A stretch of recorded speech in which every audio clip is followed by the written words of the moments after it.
Welcome to the Sirius Report. I'm very pleased today to welcome a guest who is going to talk, obviously, about sort of macroeconomics, finance. His name's Dario. Some of you will know him from X. His handler is @justdario. So, Dario, very pleased to welcome you today. Yeah, thanks a lot, and for having me on your channel. Well, it's a pleasure. So, what I thought we could do first off is you want to introduce yourself and tell people a little bit about your background. Yeah, sure. Very, very happy to. So personally, I been working like in the banking industry for a very long time. Prior to that, I spent like 3 years in the army, and then like in around 2021, I moved full time first into a company in Hong Kong that in order to build up their legacy activity around like financing and custody business, but more related to cryptocurrencies. And I basically like went on my own, starting my own business about now it's 1.5 years ago. So actually, X is not my my full-time occupation at all.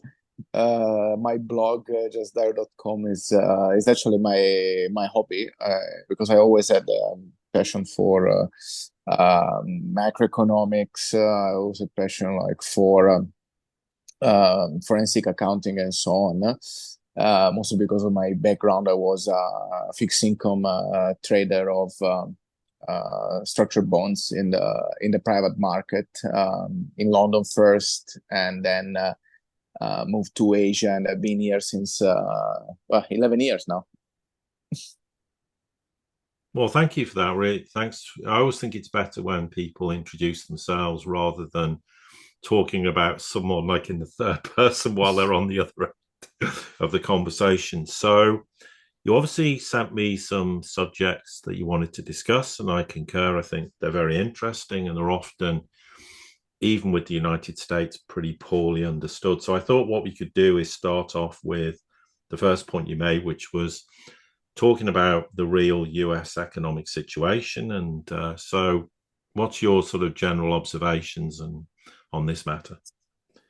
Yeah, my general observation on this matter, and I'll try to simplify it, but apologize if I cannot make it too simple. But the problem is with the way that the gross domestic product is being calculated nowadays.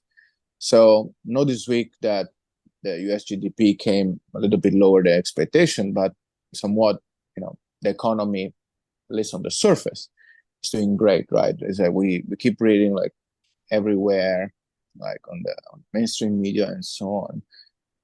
But there is a very inherent problem with that, is that government spending is part of the GDP calculation.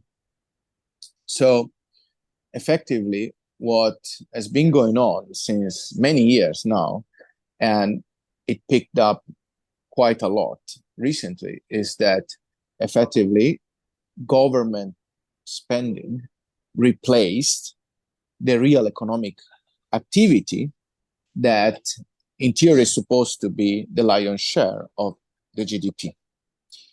So what does this mean?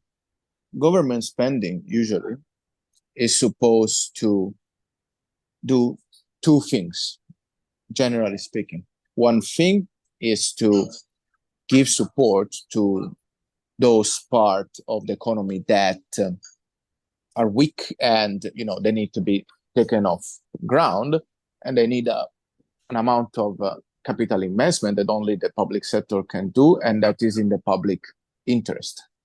It can be like infrastructures, it can be like strategic factories, and so on, defense and whatever. For example, like the NASA or sending like a rocket to space, till recently has been like on the public domain because it wasn't really like a business, right?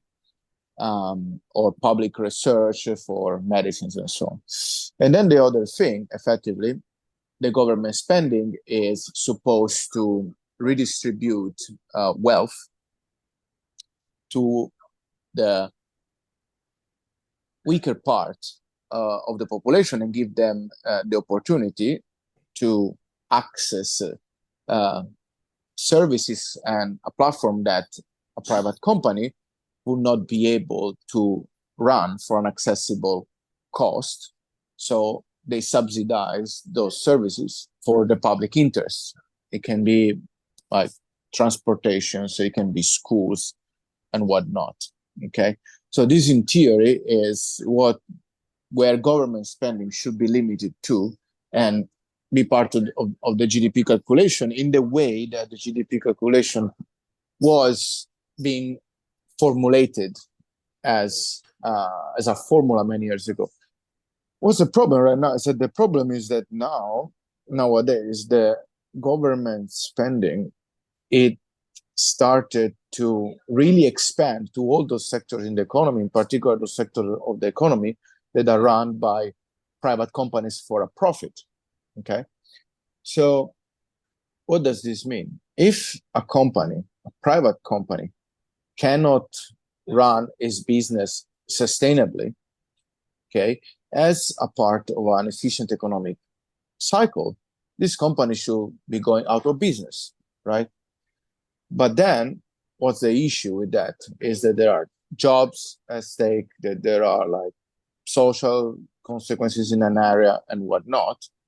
So since many years now, but in particular like recently, and we saw like the extreme of that with the COVID stimulus, is that the government comes in always with the excuse of like saving jobs, saving employment, blah, blah, blah, all these things. And effectively, like it's public money to private companies bail their poor business out. Now, if you do this in a limited way, it's okay. The problem is that this became like the modus operandi of the general like government approach in the recent times. So from banks to corporate car manufacturers and so on, like they all have received like this massive amount of like either subsidies, sometimes like outright money and so on. And one of the cases I would like to give as an example is basically like in the US, they allocated $7 billion or so to build a network of chargers for electric vehicles a few years ago. You know how many electric vehicles chargers they built today with that funding? 7. I mean, this is not a joke. So it's no, like I can 1 quite billion, believe that. 1 billion per charger. So, and people, what really blows my mind is that no one really is asking the question, where did the money go? Okay, but it's not for us today to answer, because my point here is that effectively what this government, very inefficient government spending is doing is inflating the GDP numbers. Okay, so how do governments that run a deficit, so it means that the taxation revenues that they get are lower than their spending that they do, like get this money from, they keep issuing debt. Okay, so at the moment, and this is not just for the US, but for many developed countries out there, what people don't realize is that for every dollar of GDP growth, you have 1.2, 1.3, 1.5, some cases 1.8 grow in debt. And to conclude this point, what is happening here is that the current government approach, in order to goose the GDP today, okay, is effectively front loading, okay, the benefit, okay, so the effect of all this money spent today, delaying the consequence in the future to future generations, that with this huge amount of debt that keeps growing, and frankly speaking, no one can pay. It's not possible to pay, okay. But as very common in game theory, okay, if everyone does something, if you don't join the party, effectively you are at a disadvantage, right? So till everyone does it, then it's fine. But there is a limit. And this is the reason why I keep saying, like, but people now are starting experiencing this in their daily life, that something is wrong, because the consequences are starting to surface, and the consequence will increase exponentially more we go ahead with time. One of the consequences of this is inflation. And we're talking about monetary inflation because effectively there is a lot of money printed out of thin air. And let me be clear here. People might say, oh, the Fed is running QT, the ECB is running QT, so where the money is printed? Here is the big misunderstanding. Money is not really printed by central bank. Money is printed by the banks in the moment they lend them into circulation. They start circulating into the economy. So as of now, as the last time I checked, I think, like, for example, banks in the US have 3 trillion or something of reserves still with the Fed. So it means they can potentially, like, they can keep printing money, like, into the economy non-stop, right? So monetary inflation, it's simply like limited amount of goods and services, and then you have more and more money in circulation. That's simply why prices keep increases, because you have money in the numerator, and then goods and services in the denominator, and that's simply inflation. And people right now, like, we have all this public data that they say, oh, there is disinflation now, that the inflation is coming down, they're declaring victory and so on. Let's be honest, if you look at the statistical data, I remember one incredible one was the insurance cost in the US that I think in the past 2-3 years went up something like 60+%. And if you check the BLS data, is up like 10%. I mean, clearly there is an issue there. So, and all of this comes down to the point that the day-to-day life, the day-to-day well-being of people, their purchasing power and so on, is deteriorating at a faster and faster pace, just because of this vicious circle that government became such a lifeline for a poorly run private sector, not just banks, like corporates and so on, at the expense of everyone. So to give an image and to conclude, is like you have savings and they pickpocket these savings to put it in someone else's pocket so they can keep running. And for whatever reason, like, this is still being held so greatly from the public. Yeah, absolutely. I mean, I've long been, well, an advocate of the school of thought that GDP is rather meaningless, and increasingly, in particular, I think since 2008, but it accelerated during the pandemic, that government spending was becoming an ever increasing part of GDP. And if you actually assess what are the productive parts of GDP, it's very, very small in proportionate terms, in particularly in Western countries. So absolutely, I concur with your perspective. And you know what is the issue here is that effectively, if they would measure the monetary inflation properly, because let's not forget that the GDP numbers that are there are net of inflation. Okay, so it's supposed to be the real GDP, but in reality, we know that those inflation data are not realistic. People in their daily life, they see it, okay, all over the place. If inflation would be measured properly, effectively economies will be in a recession. So the whole game stops working. So you have government spending on one side, but on the other side, you need to make sure that the consequence, they don't trickle down in the official data. So the illusion can keep going.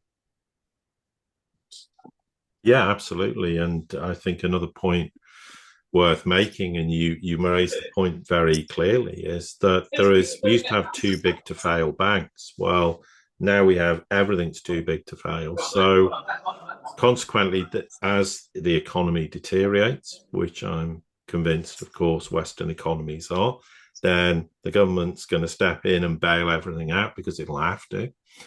And of course, as interest rates are higher, then obviously the interest on their debt keeps spiraling out of control. So in the end, whether it's indirectly or directly, they're going to have to resort to QE, and they're going to have to slash interest rates because they're going to have to keep bailing everything out, and the fiscal deficit will grow and grow and grow. And I think that's also an inevitability because they will do everything to try and pretend the economy in the United States or any European country for that matter, there isn't a problem. Oh, look, in GDP, we've had growth of 0.1%. We're not in recession. When if you strip out all the irrelevances in those GDP figures, they are clearly in recession. And I've said, and it's quite controversially from a lot of people's perspective, but much of the West has spent a large proportion of time since 2008 in recession. But rather like when you have the financialization of economies, they will tend to fudge data, and because they have to, because at the end of the day, with financialization, you always have to have ever increasing asset prices, which is why they panic when the housing market starts to crater for very obvious reasons, because then this starts to upset the balance on or the balance sheets of financial institutions, which then, as we've saw with the regional banks in the US, when with interest rates it started, banks became technically insolvent and some went insolvent.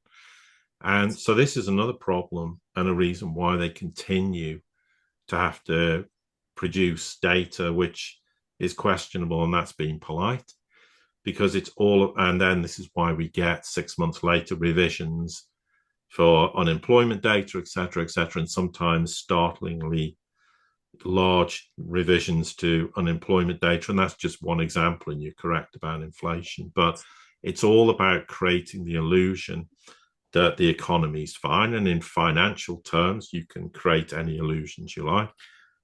But ultimately, the real economy is where we are seeing huge problems continue to grow.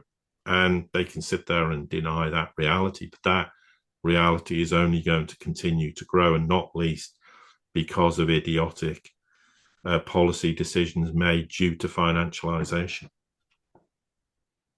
Yeah, you're totally right. Like this is the real problem. Like it became an hyper financialized economies. Honestly, derivatives are out of control, and one thing that I would say, this is just history. Yeah? If people like go back in history, and this is not really the first time that we see something like this happening. Of course, it was not exactly like this, because today we have the internet, we have computer, everything is so fast-paced and so on. The information flies in a few seconds from one side of the world or the other.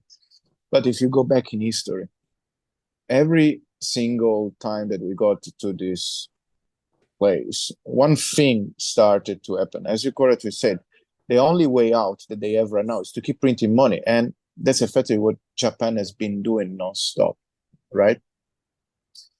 And people still wonder, but why Japan, with all this money printed, is not like growing massively? Like they have 2% unemployment. Why not everyone there is so rich and so on?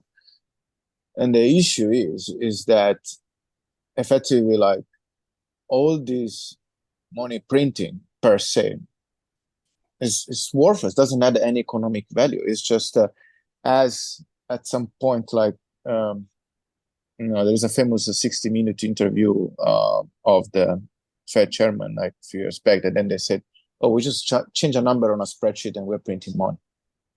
So what's the value of that if there is no productivity, if there are no goods and services, if there is not improvements in the society and so on?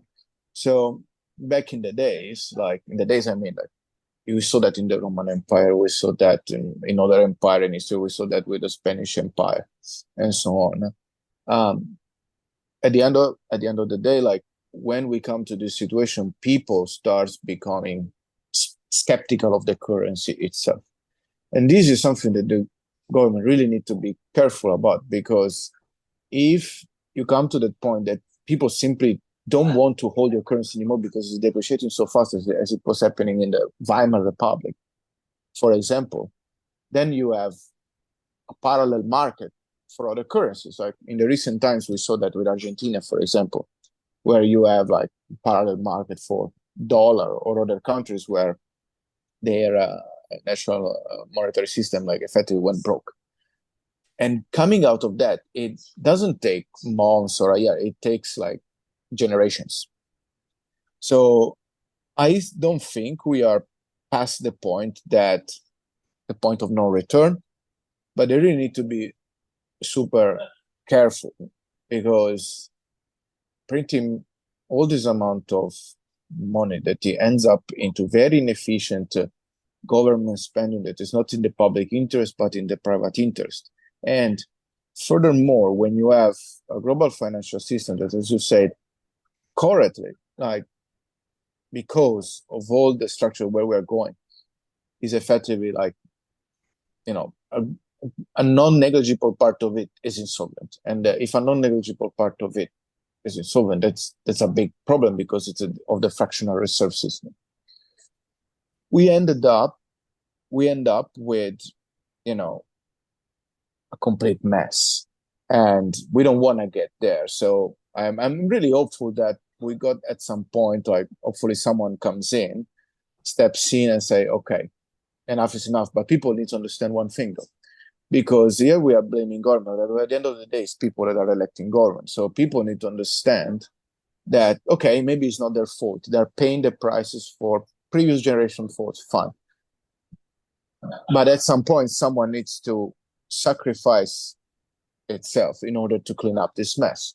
So if people are not willing to sacrifice themselves, government eventually, they cannot take the action, because they don't have the popular support of effectively take those action to reduce deficit and so on, because the immediate result for people is to feel bad, even if they will feel better in the future, and their children and the future generation will feel better. So long story short, government have a blame, but at the end of the day, it's also the people that need to realize that, there is some effort to be made.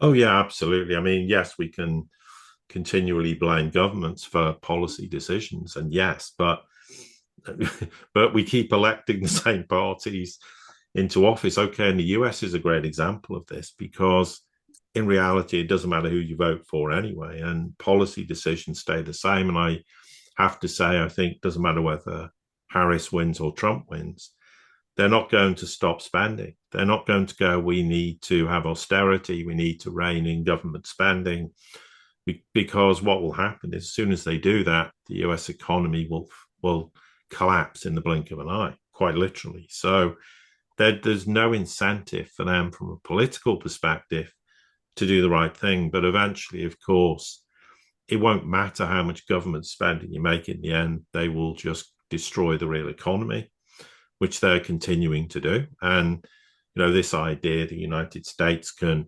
reindustrialize, I've had this argument and discussion with people for years. It's not simply a question of reindustrializing. How do you do that? How do you actually, to use a very simplistic term, make a widget that the Chinese can make for $1, and you make it in the United States and it costs $4 or $5? That's not economically competitive. Also, all it's going to do is create even more price inflation inside the United States, which it can't afford. And there are very simplistic ideas about how you resolve very complicated problems. And where you're absolutely spot on is at some point, somebody's going to have to bite the proverbial bullet and say, enough's enough. We're going to have to do something about this. And that will involve not only painful decisions, but actually realizing that having adversaries around the world, even if you think it's justified, it becomes untenable because you will have to depend on these nations in the future. Be as Europe's finding out, when you don't have access to cheap energy, whatever your perspective is on the Ukraine war, that has enormous ramifications, as the Germans are finding out to their cost. Yeah, actually, this is an incredibly good point, and yeah, we can make an example of Germany, okay? Because actually, Germany is exactly like what goes wrong with all of this. And as you can see nowadays, like people all of a sudden realize that the auto industry in Germany is in a big crisis. Okay. This doesn't happen like one day to another at all. Okay. What happens in this case is that as a country, okay, they always over rely to this part of the industry. This part of the industry of the economy, sorry, has been always like incredibly supported and given like a lot of bandwidth effectively to have, to run they call it like smaller countries themselves. Okay, so Volkswagen is so big, right? But there are other cases. I remember like like Thyssen, Krupp, or other like big industrial. So, and what they effectively did is that they allowed like these companies, okay, to front load, okay, all the benefits for their shareholders. Okay, so less investment in R&D, less investment in development, and so on. Okay, and then they ended up with a greatly outdated technology. Okay, that now has a shrinking market. Okay, because of technological evolution, but also because now, in order for them to maintain their margins, it became unaffordable to the very people that were selling this. Let's not forget that, for example, Volkswagen, the name Volkswagen, it means the car for the people, right? It ended up not being so, okay? So, and now there is all this shock in Germany that they have to close factories and whatever. But I'm Italian, and we have seen this happening decades ago with Fiat, for example. And then you know what's gonna happen? I tell you, like what happened at that time is that Fiat effectively, after getting like so many subsidies from the government and so on, and they're trying to get more now. Their name is Stellantis, and they merged with the French or whatever.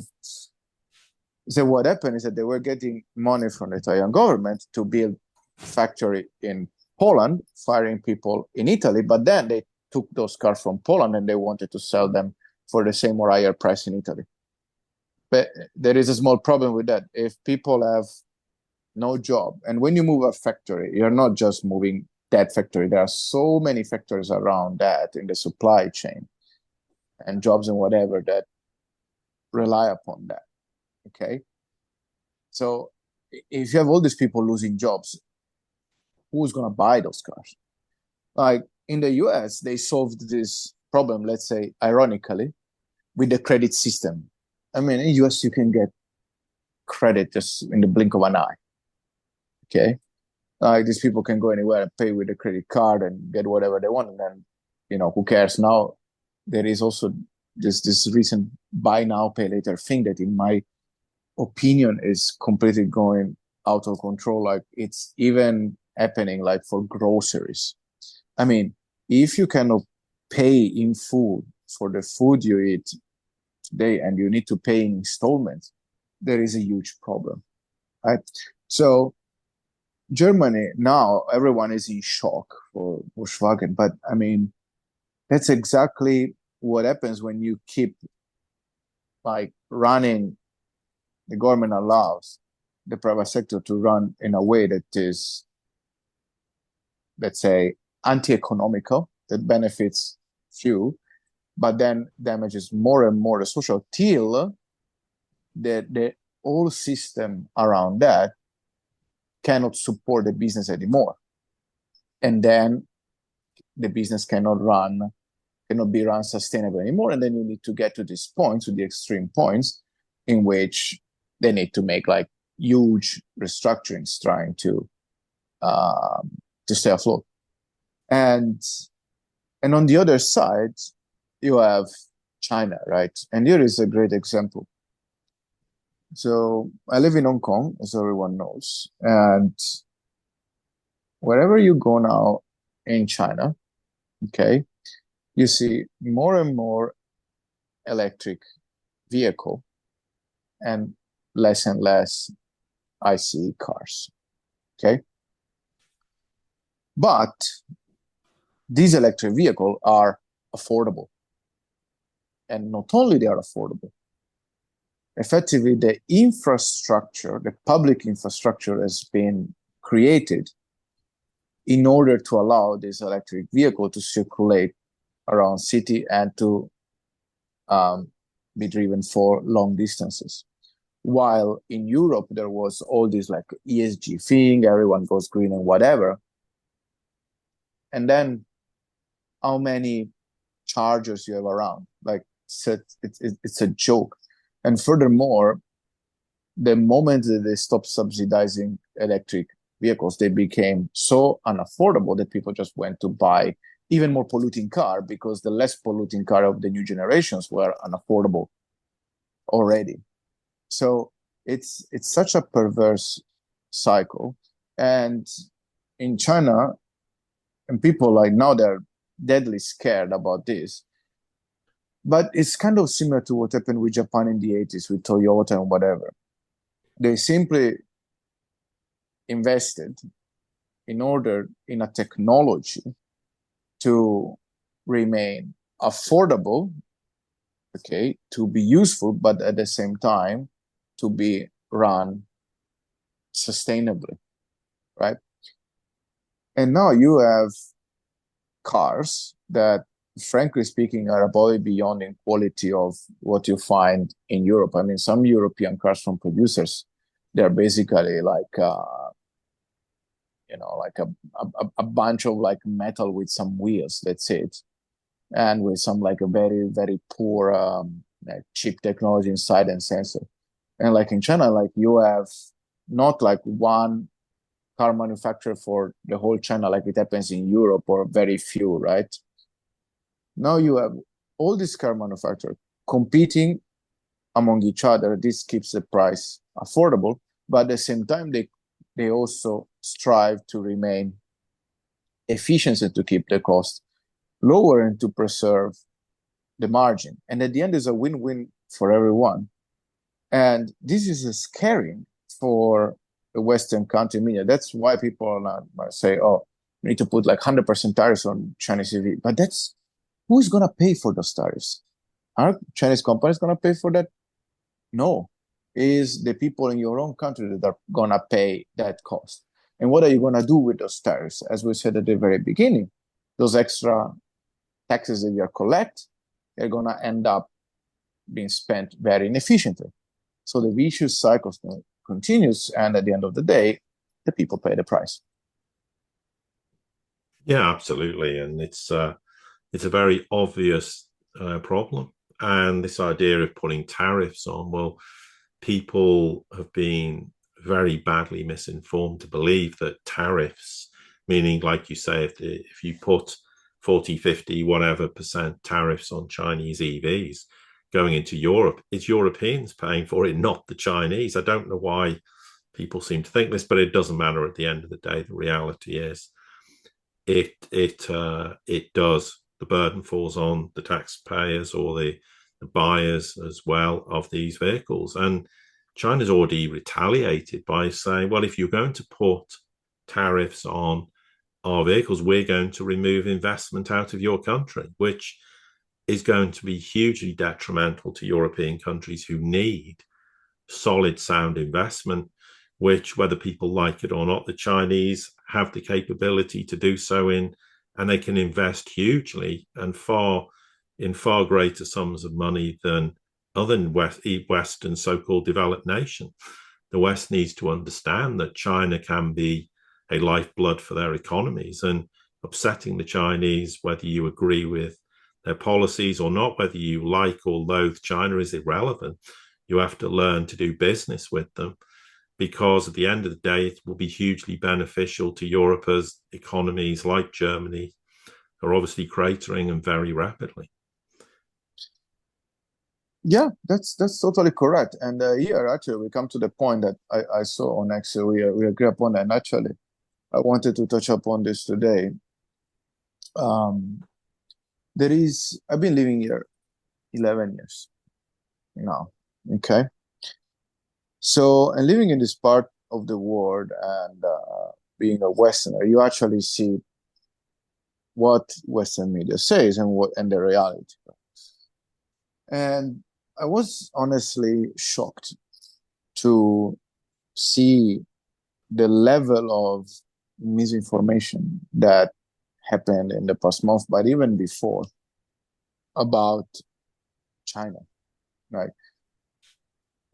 What people struggle to understand, okay, is that China, okay, is a country of what, 1.4 billion people, okay? And China took almost, I think, 800 million people out of poverty and elevated them into the middle class, okay, in recent times. But also they fail to understand that China per se has been around since like 3,000 years. Okay, this is a very, very old culture, okay? And these people, like, they always plan things not towards the next election or towards whatever the next budget and so on, but they always plan things like decades ahead, okay? So applying Western mindset and trying to interpret Western mindset, try to interpret Chinese policies with Western mindset is completely wrong. Okay. So when the announcement goes out, everyone says, "Oh my God, stimulus here and there." Sometimes you even see the news even before that. They're gonna print money, the markets are gonna pump, and so on. And I was telling immediately, I mean, when China goes out with a policy, there is no interpretation. What they say is what they're gonna do, period. So you need to listen to them. You need to read word by word in Chinese, not in English, okay, not with the filter or whatever. And immediately they said exactly what they were going to do. And nowhere in what they announced there was anything that would have led to pump the stock market, like printing liquidity to pump stocks. No. So, I mean, I posted a lot about that because, I mean, I've seen this game played in and out so many times, and it's honestly, it's quite sad to see. And I remember, like, in particular this time, like, people started to say, "Oh, millions of Chinese are gonna buy stocks or whatever." I'm like, guys, book a plane ticket and come here, talk to the people. No one cares about the stock market as much as you guys believe. I mean, whatever they were saying, I was like, oh, the brokers are staying during the golden week. The brokers like were keeping the office open so people could open account. No, like the golden week, like no one works. I mean, and I asked around, I'm like, is it true? I'm like, no, it's not true. So like the level of misinformation about this is so astounding. Okay. And, I'm not here to defend China, whatever. I'm trying to be impartial, but as a matter of fact, and you explain it so well in that post, okay? People got this inflation taught in Western country that is good for them. They said, oh, 2% inflation is fine, is good. Well, people fail to realize one thing that is called compounding effect. Okay? 2% today, okay, you barely notice it. Then 2% next year, it's not 4%, it's more than 4%. And then you do 2% on top, 2% on top, and you keep going. At the end of the day, okay, and people started to figure out, inflation is not up 2%. From what year to year, if you keep it at 2%, yes, goes up. Only that amount, but the absolute amount of prices increases is way more. And if wages don't keep pace with the inflation rate, everyone becomes poorer. And I had so much fun in watching this interview at the Daily Show, where there is the ECB chairwoman and the host, the comedian, that it was actually asking them real question in a funny way, and people were laughing, but there is not much to laugh. And there is one point that really struck a chord to me, in which she blamed the people not being able to negotiate higher salaries as a factor of them losing purchasing power. And I was like, wow. So on one side, the action of the government are increasingly empowering the private sector and the corporates and giving them more and more power. And then they use this profit and whatever to have lobbyist group and so on to make their own interest. And then it's a people's fault not being able to negotiate higher salaries. I mean, that's shocking, right? At some point, the comedian says, salaries didn't really grow since the 50s. I made a joke, people laugh. But I'm Italian, like people are having the same salary since the past 30 years, like literally. Okay. So if you translate this into China, people are like, oh my God, this inflation is so bad, is that the economy is going to pull it. Not at all. I go to China. Just take a ticket, book a flight ticket and go to China and see. Restaurants are full every single day of the week. People are out, okay? True, the spending changed in the sense that people, before, there was a bit of an excess, and that was not really good. Like people were after, like, there is this story of this kid that took off his kidney to buy an iPhone. That's bad. Okay? So, but people are spending, the economy is fine, and they're buying the goods that they need. And you see a shift more and more towards local brands that are for quality exactly the same to Western brand. And you know what? All the Western brands produce in China. So these factories learned to produce with the same quality, and they're having their own brands. And Chinese by that. And now they realize that if you don't go around with a big, like, I don't want to make names, but big logo on your t-shirt of a famous like Western brand, there's nothing wrong with that. Before it was like, oh, flaunting money, like because I made it and so on. But that's not the point. So like you go there, and I traveled from north to south to east to west. Even the poorest area, like people are out, like they have, these EV new cars, and things overall are fine. Okay, true. There are some spots of the economy that, need to improve, but at the end of the day, what matters is the general well-being. And you don't see people in the streets in China at all. People don't pile up debt on credit cards in China. Actually, it's quite difficult to get a credit card, and honestly, piling up on that, like for consumption, they wanted to push this consumerism, and then they figured that actually it's not as good as it is if it is done because of that.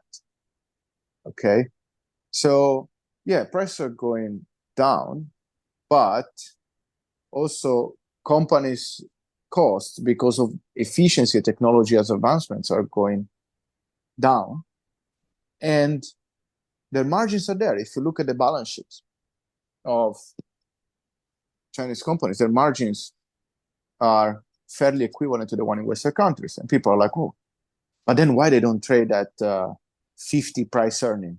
I mean, simply because China is not financializing the economy. They saw the white in the devil's eye between 2014 and 2015, and that can create a huge social problem. And since then, it is a process, okay? But it's so hard to understand for people in Western country, like how things can go well if everything is going in the wrong direction. It's not going the wrong direction. Like if you look at Western countries' price and inflation before the 1900s, they were almost like completely stable for hundreds of years. There was a renaissance. They had a massive inflation? No, and so on. So, like, this misinformation that is going on, this continuous, like, news over and over again that things are, economies is better, whatever, it's so fake. I mean, seriously. And I'm saying that personally from direct experience, okay? And I tell you one more thing that China has been doing and people don't realize is that now in Western country, like companies, they, they fire people where things go bad, right? But when you fire people, then you have a person without a salary. When a person without a salary, then he needs like social support and so on. And then it ultimately becomes more expensive for the society because you have a person that is not contributing value to the economy, but then needs money to get going, right? In particular, in economies like in US, where people barely have any saving. They say, oh, there is so much cash on the sidelines, but there is the same story of 10 chickens and 10 people, and then every person has a chicken. No, one person has 9 chicken, and then the other 9, they need to divide 1 chicken. But they mislead the numbers on purpose. Okay, so in China, companies, of course, because of a big government push, they didn't lay off like thousands of other people when things like went south and so on. Something that is impossible to imagine elsewhere is like everyone got a pay cut, so everyone could keep having a job working. So the companies like lower their costs. There wasn't an incremental cost for society because people were unemployed. Okay. Yes, margin lowered a little bit, but not significantly. Okay. They remain like healthy businesses. technological improvement goes on. And this is very beneficial to ultimately the GDP growth. And then people say, oh, but the number cannot be trusted, whatever. What number can be trusted nowadays? We don't know what the hell is going on, but I can tell you from direct experience that there, things are way, way, way better than if you travel, to Europe, if you travel like to London these days, as I did. The city is becoming desert. No people around. Shops are empty. You can see, I lived there for 2 years, and you can really feel things are wrong. If you travel to US, don't get me started on that. I mean, it's even unsafe to go around. And then, people not complain to all this immigration issue and whatever, but they allowed that to happen effectively. You know what I mean? So all this degree of misinformation is very detrimental to people for the understanding of the economy, for planning their finances and their careers and so on. And then eventually to push government to take the right decision in the right direction in their own interest, rather than, oh, give me more money today, so I'm going to vote for you in the next election. This is something that in Europe know very well. And they tried to do it in Japan before the last round of election, with another even bigger stimulus package that would bring even bigger deficit, and still didn't work. Oh, yeah, absolutely. I mean, I concur with China. I know China very well. I've had done business there in the past. I've spent time there. And if you learn and understand the Chinese culture, the Chinese mentality, how they do business, then you get a very different insight than the Western perspective. And the West perspective is only we can do business. You have to do it our way. No one else can succeed. No one else can have a different perspective. So they try to skew all our understanding of China through the eyes of the West, which is a completely idiotic way of looking at China. And you're absolutely right with regards to costs, because China's economy is built on real tangible things and not financialization. Therefore, deflation is not a problem for China. And also, I know from experience of being there, the cost of living is so much less. Okay, I understand that that's a little bit of a simplistic statement, bearing in mind you have to discuss all the other factors why that's the case. But fundamentally, Chinese people benefit hugely from lower prices. The Chinese economy will benefit from lower prices, but the problem in the West is lower prices means lower asset prices, and if asset prices keep falling, then the financialization component, which is huge in the West, will blow up. Western financial institutions will blow up. It's very easy to blow up the real world in the West because you have everything so heavily dependent on the component of financialization, as opposed to the Chinese economy, which is being built on real tangible assets. You produce things, you manufacture them, you sell them. Yes, of course, China has increasing consumption because, as you rightly pointed out, 800 million people were taken out of poverty into middle class, whereas in the West, particularly since 2008, but certainly prior to that, we're driving people out of the middle class into poverty, and increasingly so. And just in the Netherlands, I read an article the other day that said 50% of the population are worried in the future as to how they can, make ends meet. How are they going to pay all their bills based on, the money they earn, because of inflation is one example. And obviously, I know myself from looking at official inflationary data, when you look at how things are increasing in price, it bears no relation to the official figures, but we know why they don't want to admit what the real inflation is, because then that starts to create havoc with their monetary policy in terms of interest rates and what they set them at. So essentially, this is the big difference between China and not exclusively China and other economies in the global south and the problems we experience in Western economies. And yet we still arrogantly refer to ourselves as the developed world.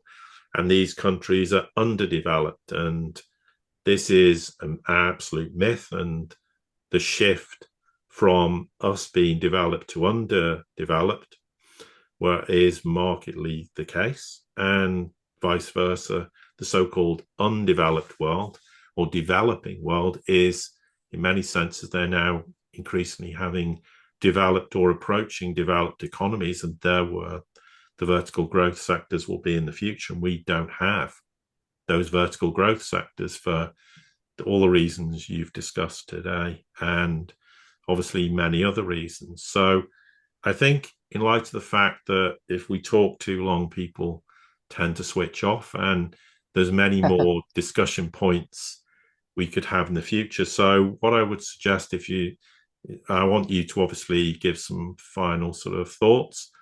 And obviously we look forward to doing more sort of podcasts with you in the future, Dario, on other subjects, because you have a broad knowledge and understanding. I think it's very good you share your views with our audience. Really, thanks a lot, and definitely happy to come back in the future. And yeah, just as a final remark, one thing I would like to tell to your audience is don't take like everything that you read like for granted or upfront. Always have rational thinking and make up your own mind on things, because there is a famous Plato many years ago. There is a very very famous visual that he gave. Is that there are the people like in the cave watching a wall and watching the shadow, and then the guy turns and then starts coming out, and then you realize that that was not the world, but the world was different, and then it was like light and things were so beautiful outside, so much better than the better things that they were tend to believe and so on. So it's very important nowadays not to fall into herd behavior, not to fall into a tunnel vision, not to be sucked in like all these like social media and engagement farming or whatever. Let's never forget that like media out there and whatever, like they're in the business of selling advertisement, and in order to sell advertisement they need to polarize attention, regardless if whatever it's put out there is right or wrong. If something is a good clickbait, if something says and whatever, let's go for it, let's push it. But in the long run, this is effectively creating like problems in the society in terms of like critical thinking, in terms of attention issues, as you say. Like people like don't read much anymore. They cannot like listen too long to a podcast and whatnot. So long story short, don't take anything that you read. Even for myself up front, I can make mistakes too, and make a difference between what is an opinion and what is a real fact. Look for sources and make your own opinion. Don't just be passively spoon-fed of whatever is being put out there, because at the end you are the one that's going to bear the consequence, not those that are effectively like behind those actions. Thanks a lot for today and for your time. Well, firstly, very wise words, and everyone should pay heed to them. And thank you very much for joining me today, Dario. It's very much appreciated. We'll put the contact details in the description below. And obviously, to everyone listening, please share what we're doing and subscribe and spread the word. We want to try and get this channel to grow with the free content we provide. And I'm really pleased that Dario will join us again in the future. So with that, I'll say goodbye. Bye.